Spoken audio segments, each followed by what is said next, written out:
Magaduol kita sa presensya sa Dios diha sa pag-ampo. Ginoong Dios, aniya kami, imong katawhan, imong niluwas, imong gitagaan o pribilehiyo nga mahimo nimong anak, pinaagi sa pagtuo, pagsalig kang Hesukristo. Daghang salamat Ginoong Dios kay gitagaan mi nimo kahigayunan na sab nga magtipok isip usa ka simbahan. Magpatalinghog simong pulong kay ikaw man nagsulti nga ang tao dili mabuhi sa pagkaon lamang kundi sa matag pulong usab nga mogawas sa imong baba. Ginoong Dios, tagay kami igdulong og karon nga dili lang nga mamati kundi andam sa pagbuhat sa imuhang sugo o sa imong kabubuton. Wala kami mahimo, Ginoo, kung wala ikaw. Tabangay kami, puna kami karon sa imong grasya. Sa ngalan ni Jesus. Amen. Robertson McQuilkin was president for 22 years of Columbia Bible College and Seminary. His wife was diagnosed with Alzheimer's disease. And when her condition worsened, he was faced with the difficult decision of either institutionalizing his wife or resigning to care for her. But when the disease progressed, in 1990, he resigned as president to care for his wife full-time. She stopped recognizing him in 1993. And then on September 20th, 2003, 10 years later, Muriel McQuilkin died at the age of 81. We put together some old scrapbook pictures with a segment of his resignation speech to the student body at Columbia Bible College.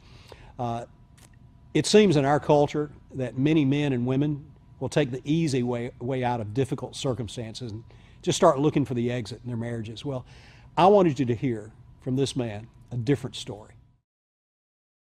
I haven't in my life experienced easy decision-making on major decisions.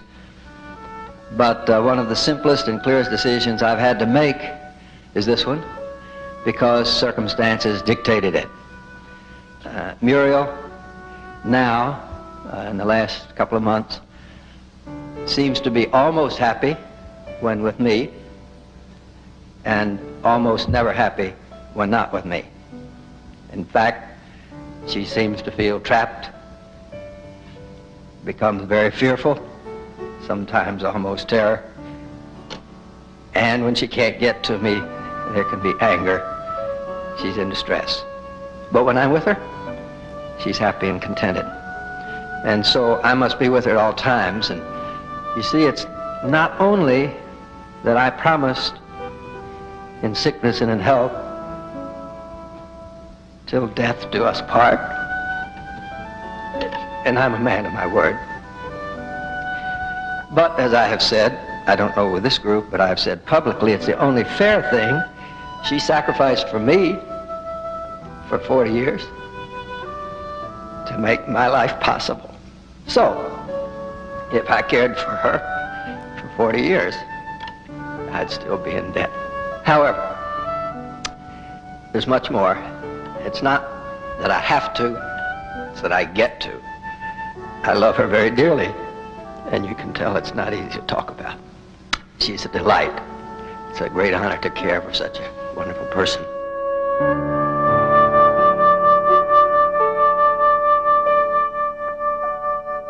Ang kaning atong nakita usa ka ekspresyon sa gugma nga si Dr. Robertson McQuilkin usa siya ka presidente sa Bible School o ang iyang asawa nagsakit og Alzheimer's. So, atong nasabtan diha sa istorya nga ni resign siya og daghan mga colleague nagingon siya nga pwede ra man ka ipansak na imong asawa diha sa institution. Bisitahi lang. Pero matod pa usa sa mga butang nga nakatouch ako nga video kay nakasaad siya. Nakahatag siya covenant, for better, for worse, till death do us part. Kung ikaw sa kaminyo karon, Saad ka sa Ginoo o kana ang covenant, no? Isa covenant of loyalty nga pangitaan ako so gibisaya sa loyalty. Die hard matod pa ni Pastor Ang. Covenant of being die hard. Sa ato ang kapikas. Nya ako nagipatanaw nga video sa akong asawa. Ana din siya sa kawa. Nya mabuhat na mo na anak ko. Ingko nga pagampo sa Ginoo kay magampo pug ko nga mabuhat na ko na. Kay dili man na sayon nga buhaton, no? Dihagin masulayan ang imuhang loyalty, imong pagka-diehard sa panahon nga moabot gid ang dakong pagsulay. No kani si Dr. McKelkin, no? Di wala kailayang asawa sa iya. Limta wala gyud. Pero ang pribilehiyo sa pag-alagad nga ang iyang asawa dependent siya. For 10 years iyan ang gibuhat. No kani nga mga story mag-admire sa to ba no nga makahatag na to kadasig ba nga we salute those people who are loyal. No nga magpabilin nga matinud-anon hantod sa kamatayon katapusan. O kung ang usa ka tao loyal siya sa iyang kapikas, labaw na diha sa Dios. Og diri sa 1 Juan kapitulo 2 bersikulo 15 ngadto sa 17 ang pulong sa Ginoo nagingon, dili ninyo higugmaon ang kalibutan. Juan 1 kapitulo 2 15 pingon sa 17. Kung namoy Biblia palihog abli, dili ninyo higugmaon ang kalibutan bisan ang mga butang nga naa sa kalibutan. Kung ang uban mahigugma sa kalibutan, ang gugma samahan, wala kaniya. Kay ang tanan nga naa sa kalibutan, mga kailibgon sa unod, ug mga kailibgon sa mga mata, ug ang pangandak sa kinabuhi, dili iya samahan, kundi dili iya sa kalibutan. Ug ang kalibutan nagaagi, ug ang mga kailibgon niini, apan ang nagbuhat sa kabuton sa Dios magapadayon sa walay katapusan. Kini nga bersikulo, passage nung gisulat kini siya ni Juan the Beloved, og ang simbahan ani anaa sa dakong pagsulay tungod kay naay mga false teaching nga naga tuyok-tuyok sa simbahan, og naapoy mga tao nga nihawa gyud. Og nayo mga tao nga ni give up sa ilahang pagtuo tungod kay nahaylo sa kalibutan. O kani kung gisulti ni Juan no, sa previous nga mga verses nag-address sa lahi nga mga stages of Christian life na ay yag-address ang mga child in the faith, no? Ang mga lalaki nga hamtong na amahan, those different stages of Christian life, but regardless unsa mga stage ang imong kinabuhi, we are called to be loyal. Dili ninyo higugmaon ang kalibutan. Ug muni sa ang iyang mandato kanatong tanan nga mga Kristohanon. Loyal to God. No? Loyal to God muna ang ato ang tagapagtagad. Die hard sa Dios. Makaingon ba kasi mong kinabuhi karon nga ikaw usa ka die hard? Dili fanatic, no? Lahi man ng fanatic kay panahon nga muhubas ng fame, ano? Hubas na pa. Die hard, regardless unsay desisyon, pabilin diha sa Ginoo. No. Loyalty to God, pagsalikway sa kalibutan o pagbuhat sa iyang kabubuton. Mo na siya ang loyalty.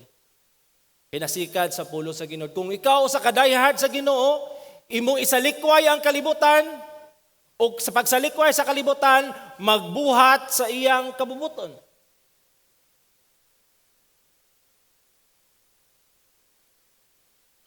Okay. Forsake the world. Ayaw ninyo higugma ang kalibutan o ang mga butang diha sa kalibutan mo na ang makita nato diha sa passage. Kalibutan. Di ba? God so loved the world that He gave His only begotten Son, that whoever believes in Him shall not perish but have everlasting life. Di ba? We are commanded, no, to love the world. Pero kanong daring nga passage, ningon man si John, ayaw ninyo hikugma ang kalibutan. So unsa man ni nga klaseng kalibutan nga gisgutan diri? Matod pa, no, the world, no, ang Greek na cosmos refers not to creation, dari nga context itself, but to the fallen system of values, desires, and philosophies opposed to God's kingdom. Muna ang pasabot sa kalibutan. Na kalibutan, diri sa kalibutan nato na atong gipuy-an nga opposed to God. Mga binuhatan, mga filosofiya nga sukwahi sa kabuton sa Ginoo. Values, desires, makita nimo na, tanaw kag TV, tanaw kag balita, tanaw ka og mga tanawa ang political system, tanawa ang pamaagi. Mingon ka grabe naman ka dautan mo na siyang pasabot diri. Mga values, mga desires nga opposed to God. Anything that is opposed to God. Muna ang pasabot diri nga verse nga kalibutan. O gisilungagan pag ni Apostle John o mga butang diha sa kalibutan. Ayaw higugma ang kalibutan o mga butang diha sa kalibutan but pasabot nga ato kasing-kasing bantayan nato nga dili ta mahaylo sa unsa man gi-offer sa kalibutan. Maayo ang uban no, mga material pero ayaw higugma ana. Ayaw ibutang ang imong panahon pag imuhang at ang kanang devotion sa mga butang nining kalibutan na ayaw. Matod pa ni Apostle John. Ug mo po na ang gingon sa Ginoo sa toka. Ayaw. So kag ayaw, no? Kan mangitag kanang mga balaod, mga rules and regulation para sa to ang mga anak, no, nga dili sila mobuhat. Dili man na ingon nga daghang bawal kun dili. That's a protection ba? Ayaw og uban sa mga kakaila. O, man na. Dili man na ingon nga pag sulti tungod kay aron mabukatan ang imong anak, kunili it's your love for your child, to protect your child. This is also, no, kay si Apostle John ingon sa yang gi-address ang mga katawan, mga anak. Usa ka amahan nga nahigugma sa iyang mga anak kay kanis nga time si Apostle John tiguang na. So iyang gikonsidera ng iyang kaugalingon sa ka-elder, tiguang na gyud. Elderly in the faith. So munang ba pasabot sa kalibutan, ingon pa diri kanang word pod nga higugmaa. Ang bot pasabot ana agapaw in the context refers to a deep, devoted and sacrificial love. Kaning agape love naka-reserve lang ni siya to the Lord. Atong paghigugmas Ginoo. Ang Ginoo ray angayan higugmaon ani nga klase nga gugma nga deep devotion, sacrificial, unconditional. Muna ang atong gugma sa Dios kay si Kristo, mo man ang gugma sa tuwa. Mo man nga klase nga gugma nga nihatod kaniya dito sa cross sa Kalbaryo nga mato madili man ang lansang mo'y nakapugong siya kundi ang iyang gugma nagpabilin siya to pay the penalty for our sin. Agape love, and therefore, kita nga yung gikuman nga to love God is God only deserve. Kani nga klaseng gugma. O kani nga gugma dili angayan sa kalibutan.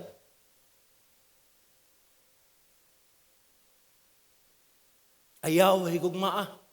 Ayaw. Nga naman, kay naamang gid po tay tendency sa tinod lang mga Kristohanon, bisan pa nga kaingon ka nga nituon na ka loyal ka sa Ginoo. Naagya po tay tendency ba nga mahaylo pagyapon sa unsay gi-offer sa kalibutan kay ang gi-offer sa kalibutan mura ganahan pod ta ba, no? Ato na may isgutan unsa maning klase nga naa sa kalibutan nga dili nato ang ngayon higugmaon nga di nato tagaan og deep devotion, sacrificial love. Kano una? The lust of the flesh. Ang kailibgon sa unod. Uyaw kay nang Bisaya ana. No, unsa man ning flesh nga gisgutan na rin, no? No, bodily cravings that exceed God-given boundaries. Boundaries. Klaro man yun no nga food is good pero musobraan po, grabe gluttony, sala na po. No, sex is good, blessing na siya in the boundaries of marriage pero mugubiyan ka na. It's sin ug ang kalibutan nagsulting okay ra kayo gyud. Hab-hab dia. Unsa imong mahab-hab may problema na. Hala. No? Buhata ang imong gusto kay kung unsay makalipay nimo, munang maayo para nimo. Mo man mga filosofiya, di ba? Just do it. Unya, yan na po nga, love yourself. Indulge yourself. May mga munang mga advertisement. Indulge. Padayon. Alkansi ka kay mamatay ka. Kanya kung mamatay ka, kung wala ni mo niya tilawan, awa na. Hala. Bira. Matod pa bro, managkwad sinulog. Hala bira. No? Lust of the flesh. Muna ang ginapromote sa kalibutan. O kung di ka magbantay, hagbong dintani. Sunod, lust of the eyes. Iklaro po diha ni Apostle John no nga sa maning lust of the eye, covetousness, materialism, where the gaze fixates on positions, wealth, and atheistic idolatry. Daghan. TikTok, ato kag Facebook, ato kag social media, hala. Indulge, blingaw, kanina itong mata, dahil naada po din ni sa craving. Malingaw kasi yung mga pangtanaw ba? Kaya kung di ka magbantay, na, makaingon na po na ikagsanaol, no? Na ay kaibog nga mugawas, gikan sa itong kasing-kasing, no? Umanaingon ni Jesus nga, ang abundance of the heart, the mouth speaketh. Na diha, mapukaw ang mga butang nga kalibutanon. No, pangibog nga, muntag, naapo ko ana. Maskin, dili kaya, hala, kay nga naman, gusto po ko kay, malipay man ko, kung naani sa ako Mas, dako ang kanabitang value, kung naani sa ako. Muna, lust of the eyes. Nabata na. Secret.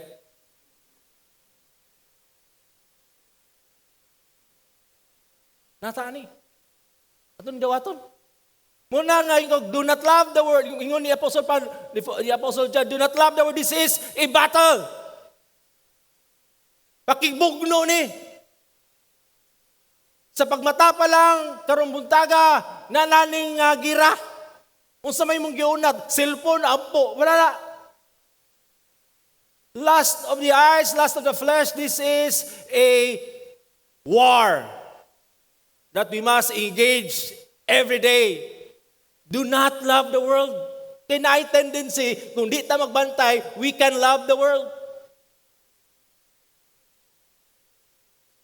Hindi pa yun. Kining lust or pride of life. The pursuit of status, acclaim, and self-acclamation. Humans seek glory for themselves rather than for their Creator. Ganing lust of the flesh and lust of the eyes, muni mga butang nga, wala pa ka, gusto ni mong amanaa si Muha. Pero kaning pride of life, muna ni mga butang nga naa ka, ug mo'y gi-display nimo, gi-flex nimo sa imuhang sa kalibutan o sa imong kauban. Okay kay ka? Maayo jud kang tao? Nindot kay imong pamilya? Nindot ang imong career? Mga plaka na, mga awards, display. Ang uban karon dili naman awards, mga padaghanay na mag-likes, og hearts, og share. Say, di-share ka niya, grabe imong effort niya. 0 like, 1 share niya. Naghimo ka ito nga video kay kuan. Taod-taod yun. Gi-effortan ni mo. Kamay raban. Mugot dahil. Ano mo nila na-appreciate? Nang uban na lang yun. Panablabon na lang yun. Hala! Kiay! Uban, ang ilahang dignidad, ilan ang isugal for the sake of self-acclamation and status. Young people, kumusta man ka? Amahan o ginahan, kitang tanan, bantayuno ni, no? Now, John, naghatag siya rason nga nung dili na to angay, higugmaon ng kalibutan, o nga nung kinahanglan na to isalikway ang kalibutan. Una, loving the world implies belongingness to it. Ingon sa John 2:15, kung may nahigugma sa kalibutan, ang gugma samahan, wala diha kaniya mo na implication diha. Kung ang imong devotion, ang imuhang agape love na sa kalibutan, kung na diha nakasalalay ang imuhang purpose, ang meaning, value na sa kalibutan, kung na diha ang imuhang paghigugma sa kalibutan, implies nga dili giday ka iyas Ginoo, kung dili iya kas kalibutan. Regardless, usapan ang gi-profess nimo nga you love Jesus and you follow Jesus, but if your behavior, the fruit of your life, nagpakita nga naa diha sa kalibutan ang imuhang significance, implies ana, you do not really belong to God, but you belong to the world. Ayaw nagilara. Gila na ni mo kong lingon.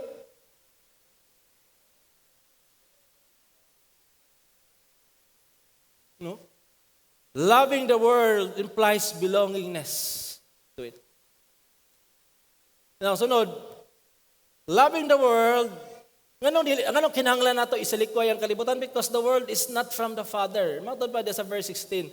Kaya ang tanan nga naa sa kalibutan, pangibog sa unod, pangibog sa mata, o garbos kay nabuhi, kining tanan dili iya samahan. Manini, kung dili ni iya samahan, kakinsa manini. Matod pa sa 1 John 5, na diya, the God of this world, no? Nag-control siya.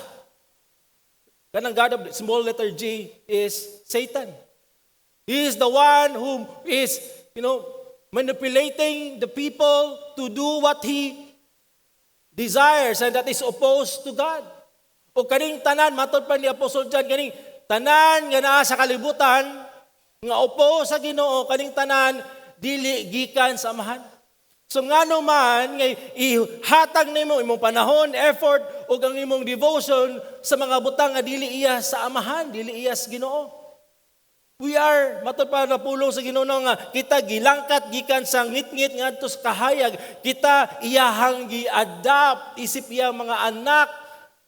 Nga naman, mag-apil-apil man ta sa mga binuhatan nga dili iya sa amahan. Kung saan nga nang dili iya sa amahan, di na ito waton. Muna ang point dari. Kaya dili na ka iya sa kalibutan. Nagpuyo ka dari sa kalibutan, pero dili ka iya ni ini. Ang tag-iya nimo, ang naglukat nimo, ang amahan sa dugo ni Jesus. Pero kung ang ato bitong tinguha, ang atong significance, ang ato ang joy anaa sa kalibutan,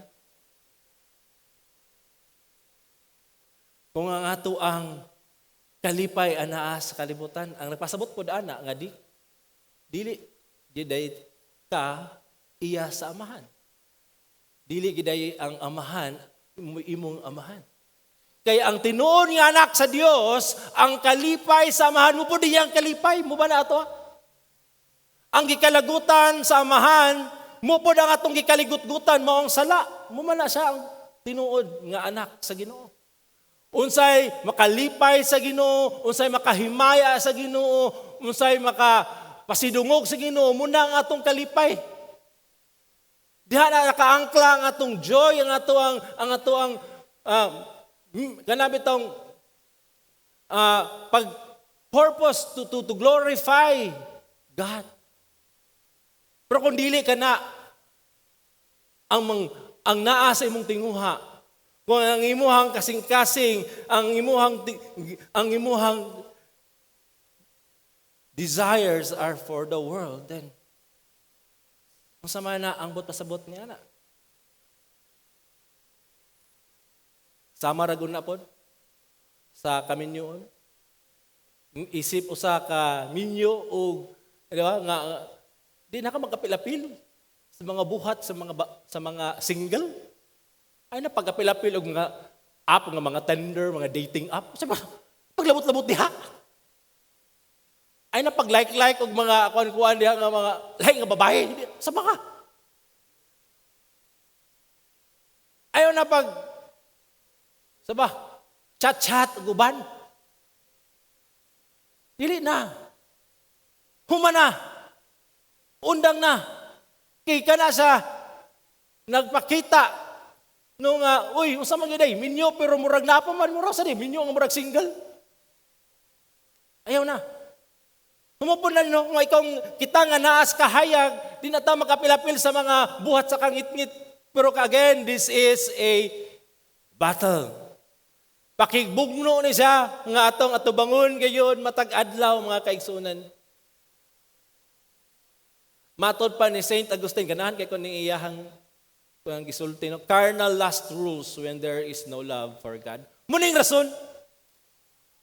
rason nga naman gyud nga bisan pa man nga dako kayo ang gipakita sa Ginoo nga gugma, ang cross, ang iyahang ang sakripisyo, makaingon ta ba nga grabe gyud. Pero namay mga tao nga bisan pa nakabalo, pero ngano man gyapon mo engage sa kalibutan ang issue diha is ang gugma. Kung wala tay gugmas Ginoo, natural nga ang higugmaon gyud nato ang kalibutan. Manggawas gyud dili gyud nimo mapiki. Pwede nimo posible matago-taguan, pero mugawas gayud ang natural nga tinuod nga color. Muna no, carnal lust rules when there is no love for God. Do you love God? Do you love Jesus? Mo na mga tana ba ako magyud gihugma ang Ginoo? Kung ako ang gihugma ang Ginoo, ngano maning ako maning ginabuhat, nganong ganahan man pud din dapita. Tinuod ba gyud kani? Ang akong gi-professor sa man ni. No, kana nga mga pangutana kinahanglan naton ay pangutana no kay gi-encourage ta sa scripture to examine. Susiha ang imong pagtuo kung tinuray ba na. O nay usa ka tawo sa Biblia sample ni. Kani si Dimas matod pa sa Philemon, no? No nga kani si Dimas kauban nga magbubuhat. So nakita niya ang mga posible mga milagro, ang mga nadungog niya ang teaching ni Apostle Paul, ang mga nakita ni Dimas na milagros Ginoo, and grabe gyud ang iyang sakripisyo ni Dimas. No kayong kani si Dimas, grabe gini siya. Makaingon ka nga Dimas is really saman murag tinuod. Pero panahon nga niabot ang pagsulay. Panahon nga nanay mga persecution. Panahon nga nanay paglutos o ipangdakop ang mga Kristiyano. Yung usa sa mga nadakpan, si Apostol Pablo.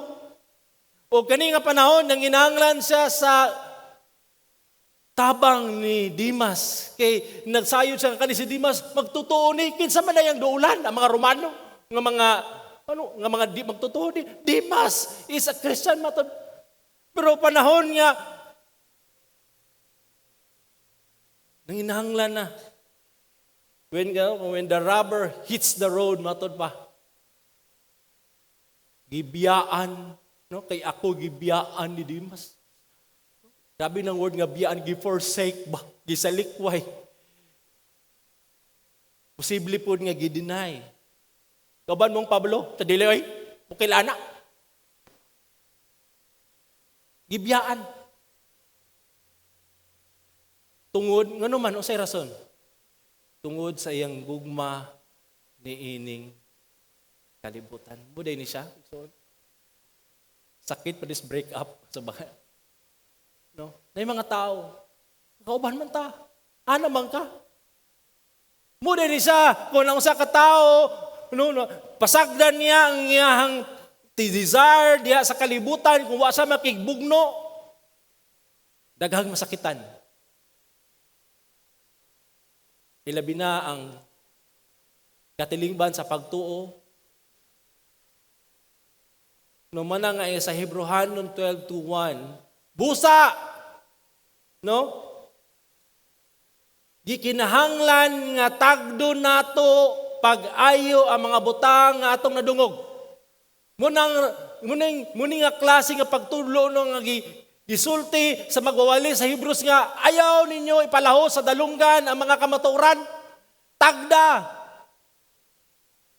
Ibutang di lang sa unahuna pati sa kasing-kasing ang mga butangan, mga doctrine sa mga pagtudlo, mga pagmaymay, mga review, correction, mga pagtulunan nga gikan sa pulong sa Ginoo. Tagda gyud tao na. Kay kung dili na ninyo tagdon, kung wala mo'y kanang kasing-kasing sa mga pulo, sa pagtulo sa pulong sa Ginoo, basig unyag maanod mo. Maanod kita gikan ini. Itong bata ba ko, nagsulti akong papa. Nga na daw usa ka bata nga galutaw-lutaw daw diya sa kwan. Sa dagat ba nga, kanara ba itong bula bitaw sa volleyball mo giyang gikuptan. Ana din itong kanan sa mga batan, mga teenager, cool, tabagi ko, cool. Kaya nga naman, murag ito yung gisaligan, ang bula nga maluwa siya, kaya nga naman, tingali siya lutaw-lutaw, katulog-tulog, hanto din nahinay, nakato na sa salalong, nga din niya matugkat. Niya ako po papa kay, di ba po kay daya nakataas. Salom sa inyo siya, pagsalaw niya, birahon niya gamay, balik na po kay, gusto po kusig, musakay unya. No? Nakuan ba? Yara ba po ito na-rescue? Pero hinahinay lagi. Sik-tusik ba? No? Bantayan na to. Basing na yung mga nangaanod na. Napati mga kauban na muragwa na. Ano man to? Itong kauban mo sa likuranan. Saan na ba ka to siya? Itong kauban mo sa wider. Hindi naman ako makita. Basing na anod na. Tusik, ay, pag-risk ayaw na tusik-tusik. Bista agad. Doon lang. Isuon, kamustan man ka. Muni, nga naman nga natay, ginatawag nga DBC. Training, anong namay mga pagtulunan dari simbahan. Nga naman, sa may point, ani? Dili man niingon kay aron lang, mabisita kay watay, Domingo man, kasi kung buhato na, mag-enroll ko. No, di man ni nana, mabalay mo rasong enroll ka. Kay makatabang, essential ni para di ta maanod. Manay point diri. Kay kung di ka mupuno sa pulong sa Ginoo, si mong unahuna kasing-kasing, posible nga maparehas kitang dimasan eh. God forbid lang. Sa kaya, dili ko'y ligo ni akong pagtuo. Naingon ang pulong sa Ginoo kung ikaw naingon, if you are standing strong, be careful that you will not fall. Manaingon ang pulong sa Ginoo pagbantay. Ayaw paharian ng garbo, you need the word of God. This is our food. Ang tao dili mabuhi sa panlamang kundi sa matag pulong sab. Nga mogawas sa babas Ginoo. Wala siya ang ato ang ibutang sa kasing-kasing. Kumusta naman ang pagbasa sa pulong sa Ginoo? Kung mauna yun ang ano mga sabah. Pila na akong mga likes karon ha. The worldly desires can pull people away from devotion to Christ. Mo gina siya. Mura ni siya PC. nga gabira ka nimo. Muna bantayan gid nato ang atong kasing-kasing. Please be careful with your heart. Naton pa. Nga sa kanta. No? Kay naagi yun, no? Naagi hindi man ni madinay nga naagi tay desires gyud nga kabaluta nga dili iyas Ginoo. Pero bantayan makigbugno ta kanunay ang usa nga ma-weekend na nga desire nga maluya na is to spend time with God and read His Word. Wa lagi lain pa sa tinuod lang. Wala pa ba'y lain? Engage in fellowship. This is ngunit tawag means of grace nga dili nato mabati ang grasya sa Ginoo nga makapadayon ta kay you cannot endure alone. We need each other. Ano ni mataman yung kag sayo sa buntag ni simba ka diri because you need this. Essential ni. According to Jonathan Edwards, no, ingon siya,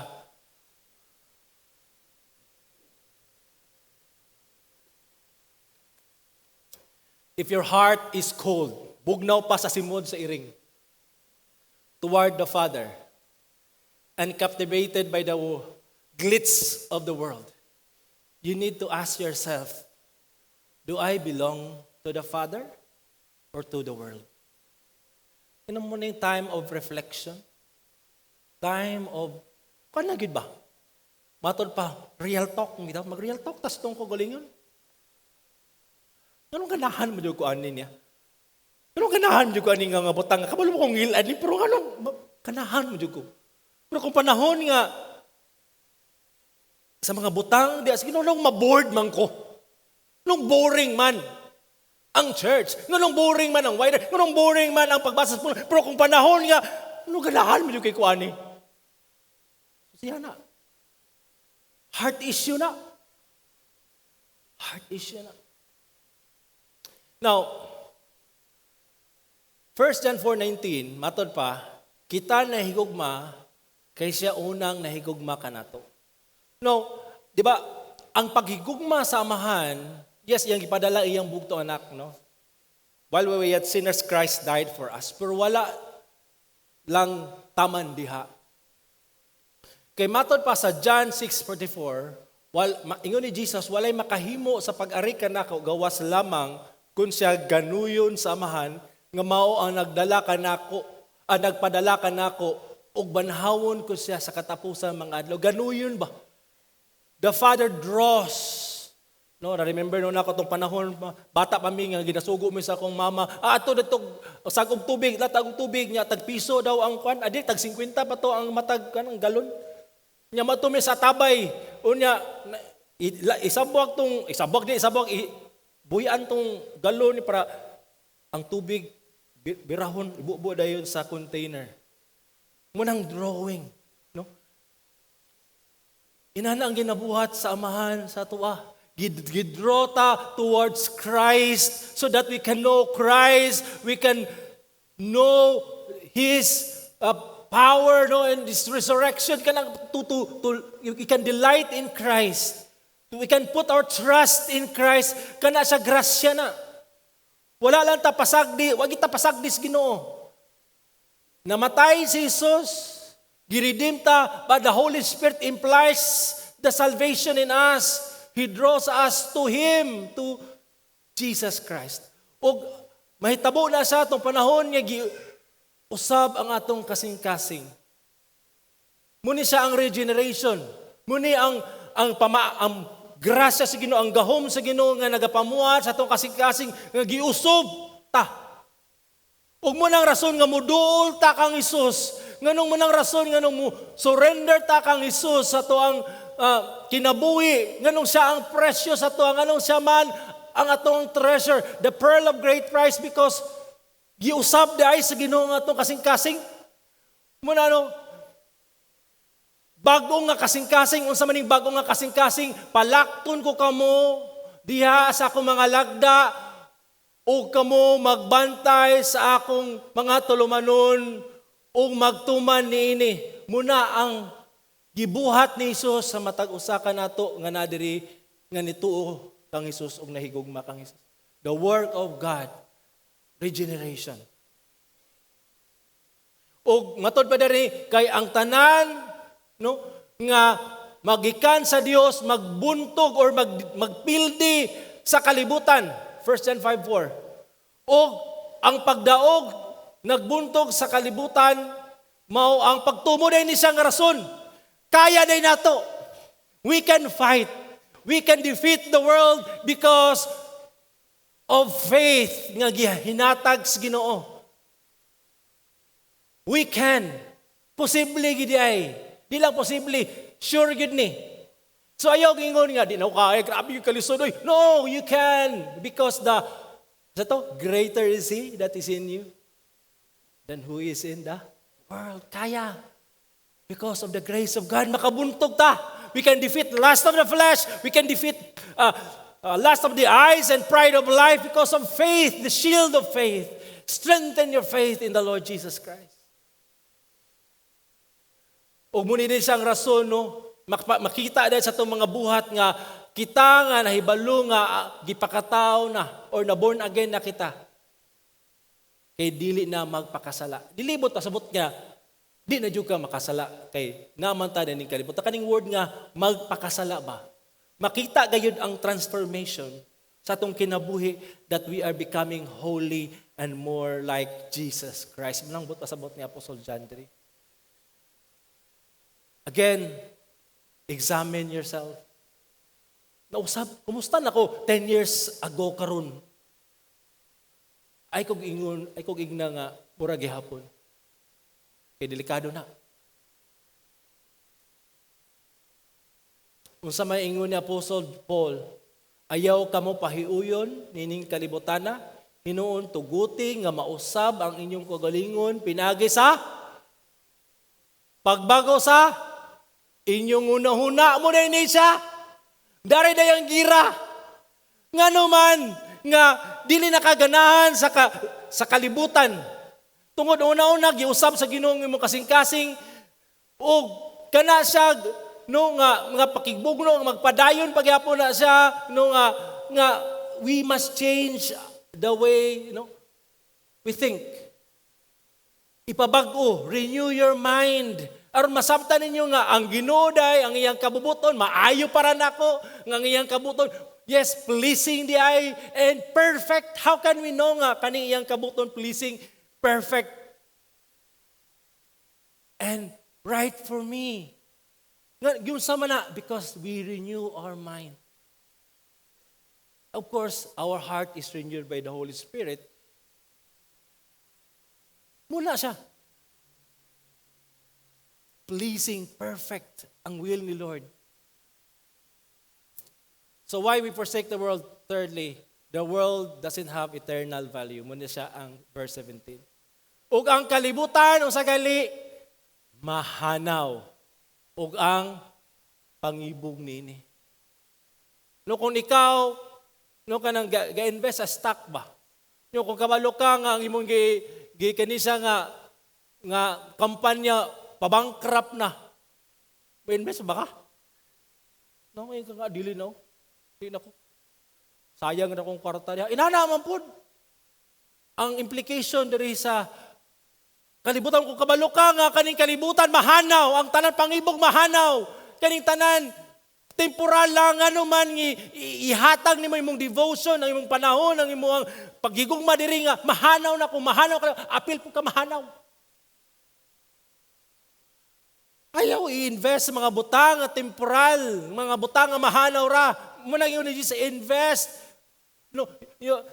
in na eternal value. Anong mo? Commitment to give and to spend our time, talents here in church, to serve one another. Anong we invest na building milyones? Because kabalutangan na ni eternal value. It will equip the church. It will build us up. Eternal value. And kanisa makabenepisyo, dili lang ikaw, pati pag yun ang imong mga apo o mga kaapo-apuhan, God willing. Mahanaw naman kita sa tinuod lang. Tinuod yun, mahanaw. Kaya nga Itong niagi ba, nabatikdan ninyo ko itong buhok yan, anak na ko. Tabunan akong agtang, pero didawat na gina akong kamaturan. Mahanaw giday. So nga, damdamo na gina ako kung galingaw na ni. Akong buhok mahanaw, samot na niya ako ang, di ba? Mahanaw magyad. No? Mahanaw. So kung ikaw karon ang imuhang value, ang imuhang investment na sa kalibutan prepare, you are investing sa stock market nga bankrupt. Diba? Palagi mo na nakita, kung bugin na imong kalipay, diha na, hala. Pero kung ikaw tinuod, ng anak sa Ginoo, you will invest your time, your talent, your treasure sa mga butang na eternal value. No? Munang ingon ni Jesus, magunsa man ang kapuslan ng sa katao, kung maangkon niya ang tibok kalibutan, kung iyang kalag, mahanaw ra pod. May ginansi ni. Ipita gusto ba ya og di ba? Nga malkansi. Pero alkansi ka kung nang imong investment nas kalibutan. No? Doing God's will. Nganong ato mong buhaton ang kabuton sa Ginoo?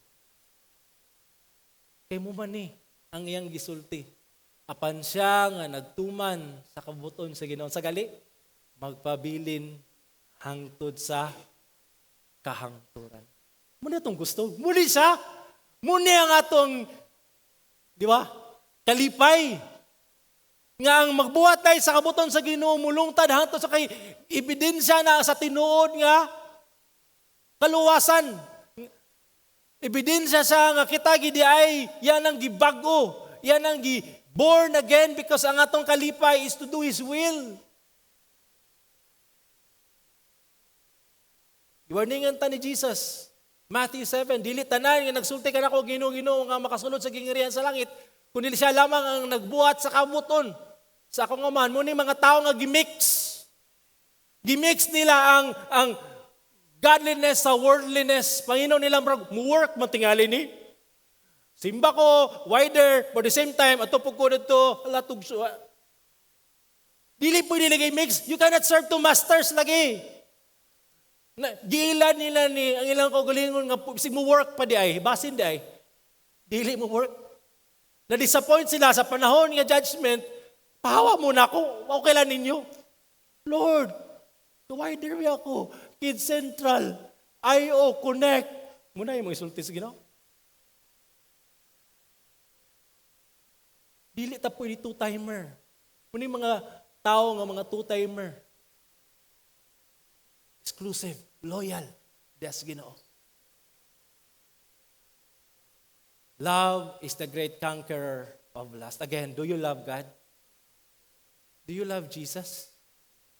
If you have loved Jesus, o imo siyang gihigugma, you can conquer lust of the flesh, lust of the eyes, pride of life. Your love for God.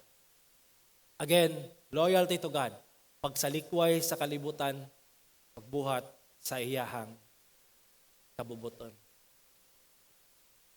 Then natin mga examination sa itong kinabuhi karon. Self-examination, mumani siya ang itong pagsusi. Mortification of sin, naaba diha ang dying to self, dying to sin. Naba ang atong perspective diha sa eternal nga butang. Naba ang atong pagsalig diha kang Jesus. These are the things that we need to be asking ourselves. Loyal. Be loyal to God. Let us pray. Lord, daghang salamat sa imong pulong karon, Ginoo, for reminding us that you demand loyalty. And we pledge, Lord, our alliance to Jesus Christ. He is our Master. He is our Lord. Help us, Lord, not to be swayed by this world. Give us the faith to remain faithful and true to you. In Jesus' name I pray. Amen.